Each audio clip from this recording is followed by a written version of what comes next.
Palavra, ouvirmos, meditarmos nesta mensagem. Nós vamos abrir as nossas Bíblias no Evangelho segundo escreveu São Marcos, capítulo 6, verso 45 em diante.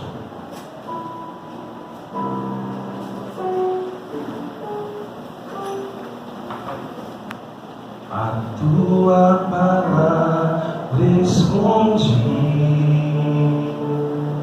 guardada no meu coração, para eu não pecar contra ti, Senhor. A tua palavra escondi, minhas vestes no sangue lavei, e das tuas águas bebi, para ser uma oferta agradável a ti, minha vida a ti consagrei. Meus dons e talentos são pra te servir. Meus dons preciosos são. Não vejo razão na minha vida sem ti. Tu és meu Senhor e meu Deus. Assim como um fogo refina o ouro, vem tua obra em mim contemplar, até que o mundo possa ver sua glória em meu rosto brilhar. Até que o mundo possa ver, até que o mundo possa ver tua glória em meu rosto brilhar. Senhor, fala conosco nesta noite. Nós abrimos o nosso coração, Senhor, para ti, a nossa mente, meu Deus, para receber de ti da tua palavra. Joga por terra, Senhor, todo levante do adversário, tudo aquilo que tem que impedir o fluir da tua palavra. Que o teu Espírito Santo, ó Deus, venha estar trabalhando, meu Pai, no nosso meio. Senhor Deus, nos confronta, Senhor, através da tua palavra. A tua palavra que nos faz vencer, a tua palavra que nos faz triunfar, a tua palavra, Senhor, que nos dá força para continuar a caminhada. Fala conosco, nos instrua, Senhor, porque precisamos, ó Deus, aprender a cada dia mais e mais do Senhor. Fala conosco, Senhor. Nesta noite nós oramos agradecidos em nome do Senhor Jesus. Amém e amém. Evangelho segundo escreveu São Marcos, capítulo 6, verso 45. Vamos lá? Logo obrigou os seus discípulos a subir para o barco e passar adiante para o outro lado, a Betsaida, enquanto ele despedia a multidão. E tendo despedido, foi ao monte a orar. Repita comigo: foi ao monte a orar. E sobrevindo a tarde, estava o barco no meio do mar, e ele sozinho em terra. E vendo que se fadigavam a remar, porque o vento lhes era contrário, perto da quarta vigília da noite, aproximou-se deles andando sobre o mar, e queria passar-lhes adiante. Mas quando eles o viram andar sobre o mar, cuidaram que era um fantasma, e deram grandes gritos, porque todos o viam e perturbaram-se. Mas logo falou com eles e disse-lhes: tende bom ânimo, sou eu, não temais. E subiu para o barco para estar com eles, e o vento se aquietou, e entre si ficaram muito assombrados e maravilhados, pois não tinham compreendido o milagre dos pães. Antes o seu coração estava endurecido. E quando já estavam no outro lado, dirigiam-se à terra de Genezaré, e ali atracaram. E saindo eles do barco, logo conheceram, e correndo toda a terra em redor, começaram a trazer em leitos, aonde quer que sabiam que ele estava, os que achavam enfermos. E onde quer que entrava, ou em cidade, ou em aldeias, ou no campo, apresentavam os enfermos nas praças, e rogavam-lhe que os deixasse tocar, ao menos na orla da sua roupa. Assim todos os que lhe tocavam saravam. Pode se assentar, louvado seja Deus.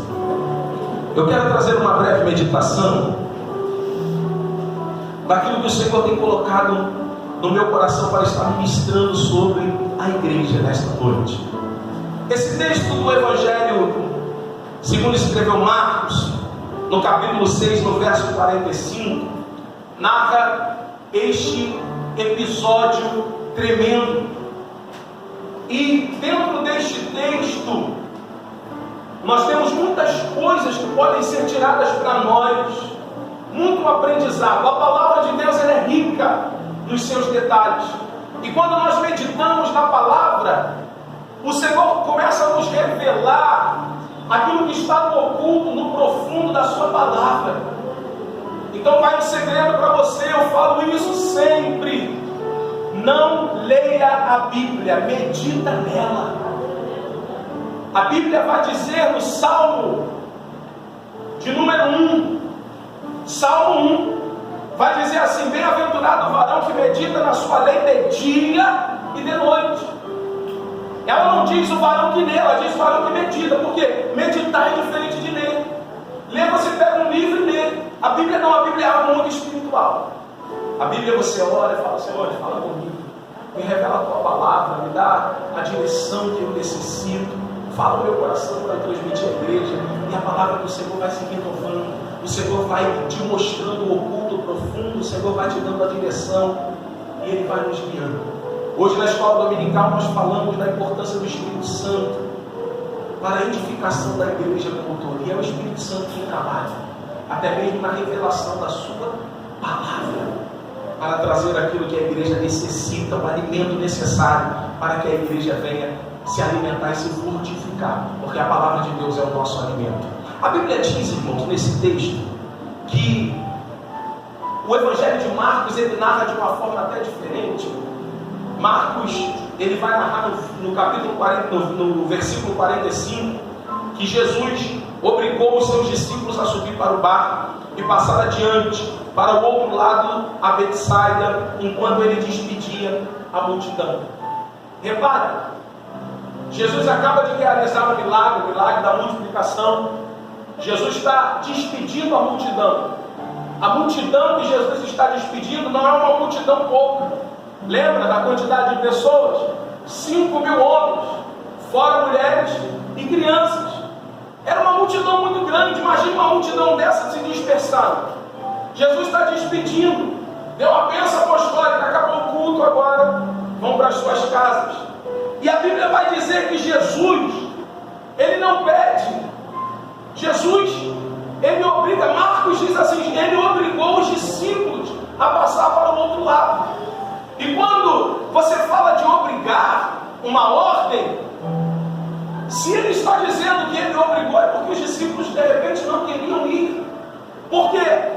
Porque se você tem autoridade sobre o seu filho está debaixo da tua autoridade, é menor de idade, e você fala: meu filho, vamos à igreja, 10 anos de idade, eu não vou. Você vai fazer o que? Você vai comigo. Você não vai ficar em casa sozinho, você vai. Quando já é maior de idade, se estiver morando no teu teto, você tem autoridade, tem autonomia, né? Mas agora, enquanto não cresceu, não tem ali a maioridade, não está casado, morando, né? Já construiu a sua família, a gente tem autoridade sobre os nossos filhos. Se minha filha falar assim: pai, hoje eu não vou para a igreja, não, você vai.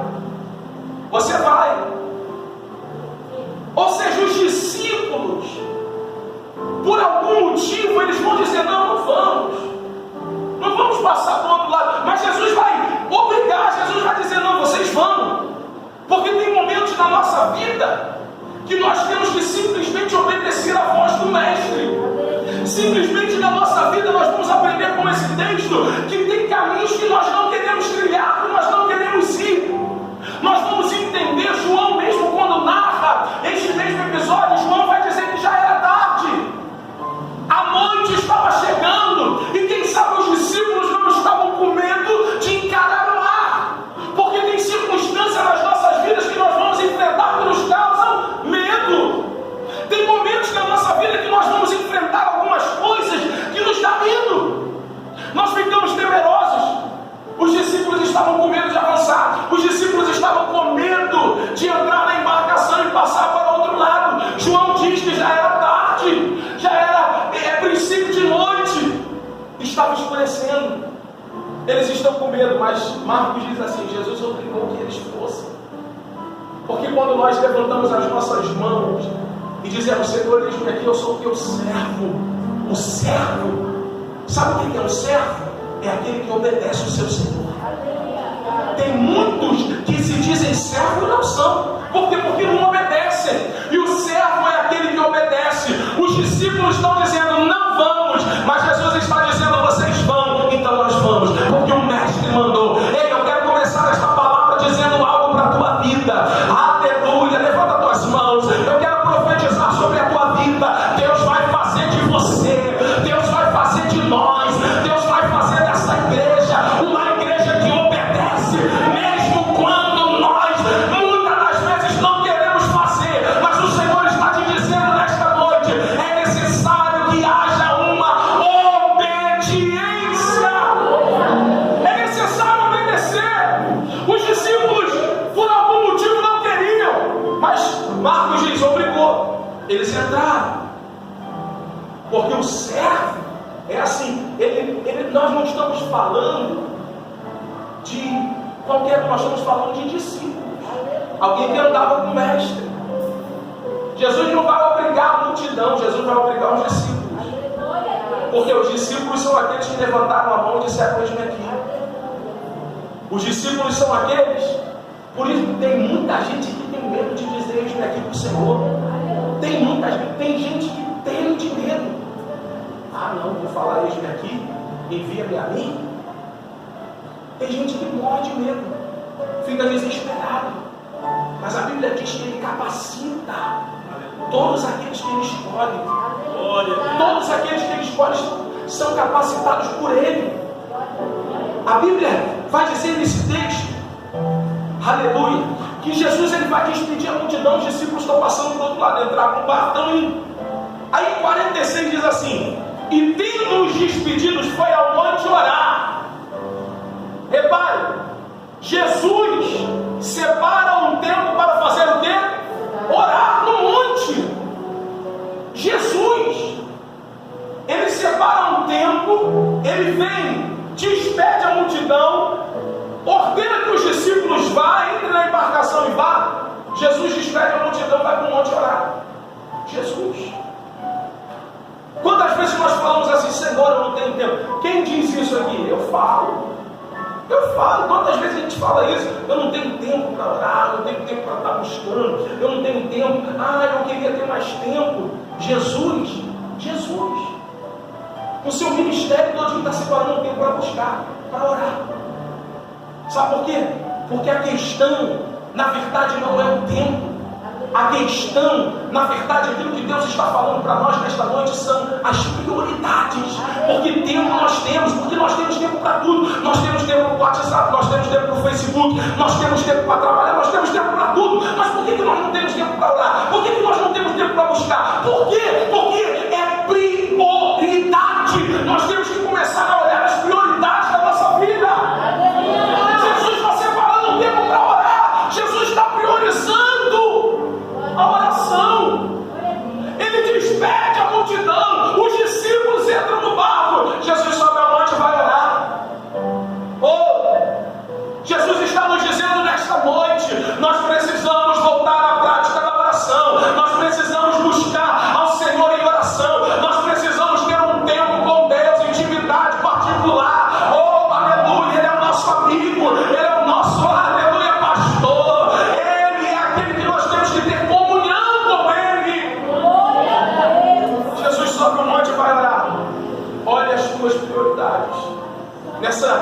noite analise a tua vida e veja quais são as suas prioridades. Se você não está tirando tempo para orar, algo está de errado. Se você não está tirando tempo para buscar, algo está de errado. Porque a prioridade da nossa vida tem que ser Cristo. A Bíblia diz: buscar em primeiro, não é segundo, não é terceiro, não é em último, em primeiro lugar. O quê? O reino. O reino de Deus. A gente poderia ficar somente aqui para falar. Buscar em primeiro lugar o reino de Deus. Jesus está buscando. E nós temos que buscar prioridade ao reino. Buscar em primeiro lugar o reino de Deus e a sua justiça. E todas as coisas nos serão acrescentadas. O Senhor, Ele nos dá tudo aquilo que nós precisamos quando nós buscamos o reino em primeiro lugar. Então a questão é prioridade. O que tem sido a prioridade da tua vida? O que tem sido a prioridade da tua vida? Responda para você. Eu respondo para mim. O que tem sido a prioridade da nossa vida? Chega de colocar um monte de coisas como prioridade. Chega de colocar desculpas, porque nós falamos isso, nós não temos tempo, mas o problema não é o tempo, o problema é a prioridade. Nós temos que priorizar o Senhor, nós temos que priorizar o reino de Deus, nós temos que priorizar o Senhor Jesus, a busca, a oração. Jesus sobe ao monte para orar, e o texto diz assim: e sobrevindo à tarde, estava um barco no meio do mar, e ele sozinho em terra. O texto está dizendo que os discípulos foram, Jesus está orando, Jesus desce do monte, está na terra, é firme, e os discípulos estão no mar, navegando. Só que entrou a noite, e a Bíblia diz assim, 48, e vendo que se fadigavam a remar, porque o vento lhes era contrário. Repare, 48 diz assim, e vendo. Jesus mandou, mas Jesus está de olho deles. Jesus está vendo. Ele está contemplando, ele está em terra, sei lá, mas ele está contemplando e vendo. Olha só a particularidade. E vendo que eles estavam o quê? Fatigados. Mas ele não estava lá. Ele não estava lá. Ele não estava com eles no barco, mas ele está em terra firme. O texto está dizendo, mas sabe o quê? Ele é onipotente, onipresente, onisciente. Ele está em todos os lugares. Ele está contemplando. Eu quero liberar uma palavra sobre a tua vida. O Senhor está vendo. O Senhor está contemplando. O Senhor está contemplando a tua dor. O Senhor está contemplando o teu sofrimento. O Senhor está contemplando a tua luta. Aleluia. Tem muita gente achando que Deus te esqueceu, mas eu tenho uma palavra para a tua vida e eu quero liberar esta palavra nesta noite. Ele não esquece dos seus. Ele não esqueceu de você. Ele não esqueceu da sua família. Ele não deixou você sozinho. Acalma o teu coração, descansa nele, porque ele está observando e ele sabe o momento certo de agir. Ele sabe o momento certo de chegar. E eu quero profetizar que ele já está a caminho. Ele vai chegar na tua embarcação. Ele vai chegar na tua vida. Ele vai mudar a história. Ele vai mudar o quadro. Ele é Deus e ele é poderoso para fazer infinitamente mais de tudo aquilo que pedimos, pensamos e imaginamos. Os discípulos estão lá no meio do mar. Jesus está vendo que eles estão cansados. Repita comigo, eles estão cansados. Por que eles estão cansados? Porque eles estão remando. E o texto vai dizer que o vento era contrário. Eles estão remando, só que eles remam e não saem do lugar, porque o vento não permite eles avançarem. Meu Deus. Eles remam, se cansam e não saem do lugar, porque o vento está batendo contrário e eles não avançam, eles estão parados. Tem pessoa, nesta noite Deus está falando que estão assim, estão se fatigando, estão se esforçando, remando, mas não saem do lugar. Pastor, eu estou fazendo, eu estou orando, eu estou buscando. O que está acontecendo que eu não estou saindo do lugar? O vento que está soprando ao contrário. O vento está soprando ao contrário. Eles estão se cansando. Só que Jesus está contemplando.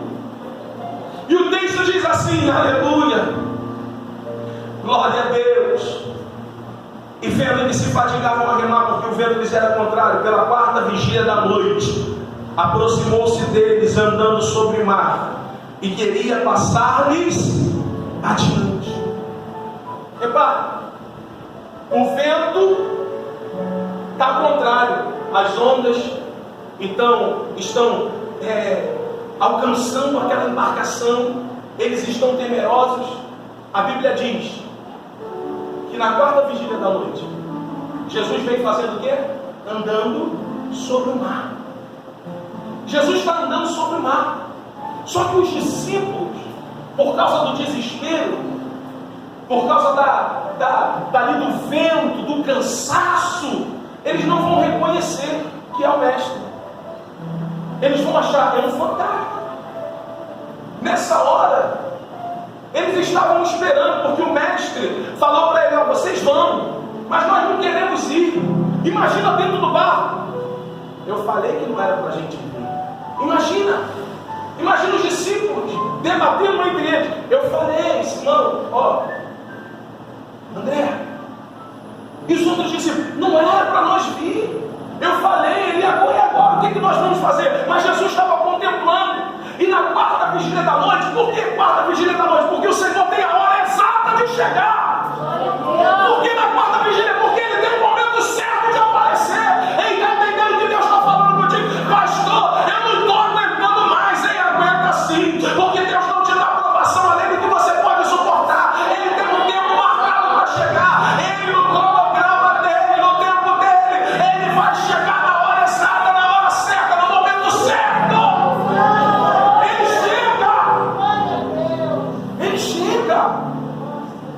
Quando ele chega, os discípulos olham, é um fantasma, né? Ele não. Porque eles estão cansados, eles estão fatigados, eles estão com medo. O medo, o cansaço, sabe o que ele faz? Com que nós venhamos nos desesperar e não reconhecer. Jesus vem andando sobre as águas. E o texto diz assim, aleluia.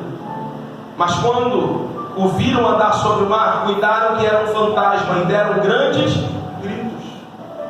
Os discípulos estão gritando com medo, desesperados, porque todos o viam e perturbaram-se. Mas logo falou com eles e disse-lhes: tende bom ânimo, sou eu, não temais. Tende bom ânimo, sou eu, não temais. Jesus vem andando sobre as águas, os discípulos estão desesperados. Eu me lembro de um episódio que aconteceu comigo, foi o evangelista de vento. Vou contar rápido, porque eu me lembrei. Nós estávamos pescando na Urca, no pier da Urca, de madrugada. Na Urca é uma área militar. Mais ou menos umas 3 horas da manhã, estamos lá pescando, pegando os peixinhos. De repente chega uma mulher loura. A mulher entra, vai para o nosso lado assim do pier. Ninguém, só tinha nós dois. Aí a mulher falou assim, pegou um barquinho. A mulher falou assim: vocês me ajudam a colocar esse barquinho no mar? Eu falei: ajuda ela lá, Elivelto. Ajuda ela lá. Aí Elivelto foi, ajudou. Ela entrou no barquinho e começou a ir, mas foi embora. Olhando para o Elivelto, o Elivelto nervoso, falou assim: você vai para onde, ela? Eu moro no mar. E sumiu. Terrível, irmão. Sabe o que nós fizemos? Saímos e fomos embora. Vamos embora, é a hora. Vamos para casa, que é melhor. A mulher sumiu no meio do mar. Isso aconteceu com a gente. Eu falei isso aqui com vários irmãos. Aconteceu com a gente. E a gente ficou desesperado. Vamos correr, vamos embora. Vamos para casa, chegou a hora. Vamos para casa, chega. Eu sei lá o que vai acontecer. A mulher entra no mar, vai num barquinho, irmãos, pequeno de remo, e vai embora. Vamos embora, viemos para casa. Porque ficamos, não, que é isso? Os discípulos estão vendo Jesus, estão desesperados. Por quê? Porque não estão reconhecendo o Mestre. Não estão reconhecendo Jesus, presbítero Zenaldo. Mas o Mestre vai dizer assim: sou eu, não temais. Porque o Mestre está sabendo que eles estão gritando de medo. Eles não estão gritando de alegria. Eles estão gritando de medo, de pavor, de desespero. Porque a circunstância tem momentos na nossa vida que nos faz ficar desesperados. Aleluia. Mas o Mestre gritou para eles assim: sou eu, não temais. E quando o mestre grita, quando o mestre fala, os discípulos vão conhecer, porque a Bíblia vai dizer que a ovelha, ela ouve, ela reconhece a voz do seu pastor. Aleluia. Jesus chega no meio da madrugada, eles se desesperam, mas Jesus fala. Quando Jesus fala, eles ouvem e ele diz: é um mestre, é um mestre. E o texto diz assim: aleluia, tem de bom ânimo, sou eu, não temais. E subiu para o barco para estar com eles, e o vento se aquietou, aleluia, e entre si ficaram muito assombrados e maravilhados, pois não tinham compreendido o milagre dos pães, antes o seu coração estava endurecido. O coração dos discípulos estava como endurecido. João vai narrar já de outra forma, vai contar mais um detalhe. Vai contar que Pedro, ele reconhecendo que é o Senhor, diz, ele vai dizer assim: Senhor, se és tu mesmo, manda-me ter contigo. Na Marcos já não narra esse detalhe, João já vai narrar. João 6: Mestre, se é o Senhor, manda-me ter contigo. Pedro. Aí o Senhor diz para ele assim: vem. Quando o Senhor diz para Pedro: vem, Pedro põe os seus pés sobre as águas e começa a andar. Pedro começa a viver um milagre. Pedro anda sobre as águas, nos passos de Jesus. O mestre está andando e o mestre chamou. Pedro está vivendo um milagre. Só que a Bíblia vai dizer que Pedro, por um instante, vai olhar para quem? Para o vento, para a circunstância. E quando ele olha para a circunstância, a Bíblia diz que Pedro ele vai começar a afundar. Por quê? Porque ele desfocou do mestre, ele desfocou do Senhor. E toda vez que nós desfocamos do Senhor, nós começamos a afundar. Toda vez que nós desfocamos da presença de Deus, nós começamos a afundar. Toda vez que eu perco o foco, eu afundo. Isso é notório para a vida do homem, para a trajetória do homem. Aleluia, nós não podemos perder o foco. Pedro está vivendo um milagre, olhando para Cristo. Por algum momento o vento bate forte e ele vira o seu olhar. E quando ele vira o seu olhar, a Bíblia diz que ele começa a afundar. O único que teve coragem, por mínimo que fosse, irmãos, alguns passos que ele deu, mas ele viveu o que ninguém viveu. Ele teve coragem de viver o que ninguém teve coragem de viver. Ele disse assim: se és tu, manda-me ter contigo. Ele entrou. Fracassou, mas entrou. Aleluia. Pedro viveu o que ninguém viveu. Obreiro regional. Pedro viveu um milagre. Se tem alguém que da Bíblia que pode dizer que andou sobre as águas além de Jesus, é Pedro. Pedro andou sobre as águas. Por mais que ele afundou, mas ele andou. Está narrado. A história narra isso. Porque tem pessoas que teve coragem de tentar, mas fracassou. E não é por causa que fracassou que não vai se levantar para tentar de novo. Porque quando Pedro está afundando, a Bíblia diz que o Senhor vai lá, estende as mãos sobre ele. Sabe por quê? Deus ele não nos deu um espírito de medo. Deus nos deu um espírito de ousadia. Aleluia. Você está tentando, você está lutando, você teve forças para tentar. Não é porque não deu certo que o Senhor ele vai virar as costas para você. Não é porque você olhou para a circunstância. Ei, o nosso Deus é Deus de misericórdia. O nosso Deus é Deus de amor. O Senhor estende as mãos sobre a vida de Pedro, levanta ele. E Pedro pode dizer: eu andei sobre as águas. Oh, aleluia, louvado seja o nome do Senhor. E eu quero declarar isso sobre a tua vida. Você vai viver o sobrenatural de Deus. Você vai viver coisas extraordinárias de Deus sobre a tua vida. Você vai viver os milagres que o Senhor tem para você. Mas é necessário que você acredite, que você creia, que você tenha fé. É necessário, aleluia, que você confie verdadeiramente naquele que te chamou. Pedro confiou, ele ouviu a voz e ele disse: eis daqui, vamos. Só que sempre vai ter algo para tentar tirar a tua atenção. Sempre vai ter algo para tentar tirar o teu foco. Por quê? Para a gente fechar, toda vez que eu estou olhando para Jesus, eu vivo um milagre. E toda vez que você estiver olhando para o Senhor e vivendo um milagre, vai ter sempre algo para tentar tirar o teu foco. Vai ter sempre algo. A Bíblia diz assim: os olhos são a candeia do corpo. Se os teus olhos forem bons, todo o seu corpo será. Se os teus olhos forem maus, todo o seu corpo será trevas. Pedro olhou e viu a circunstância. O problema está na nossa visão. O problema está nos nossos olhos. Nós olhamos a circunstância, Pedro olhou. E quando ele desfocou do Senhor, tem gente que perdeu, parou de viver o milagre, sabe por quê? Porque simplesmente desfocou do Senhor. E começou a ver o que não tinha que ver. Começou a focar no que não tinha que focar. Oh, aleluia! O teu foco é Cristo. O teu foco é o Senhor. O teu foco tem que ser a palavra. O teu foco tem que ser, aleluia, o céu. O nosso foco, o foco da igreja é Jesus. O foco da igreja é entrar na terra celestial que o Senhor tem preparado para nós. Esse é o nosso foco. Nós estamos aqui de passagem. Aleluia. Nós temos um alvo, um objetivo. E enquanto nós olhamos para o nosso objetivo, nós vivemos os milagres. É a vida cristã, é a trajetória. Pedro está representando aqui, aleluia, nesse episódio. Esse episódio está representando a nossa vida. Se nós estivermos olhando para Cristo, o autor e consumador da nossa fé, irmão,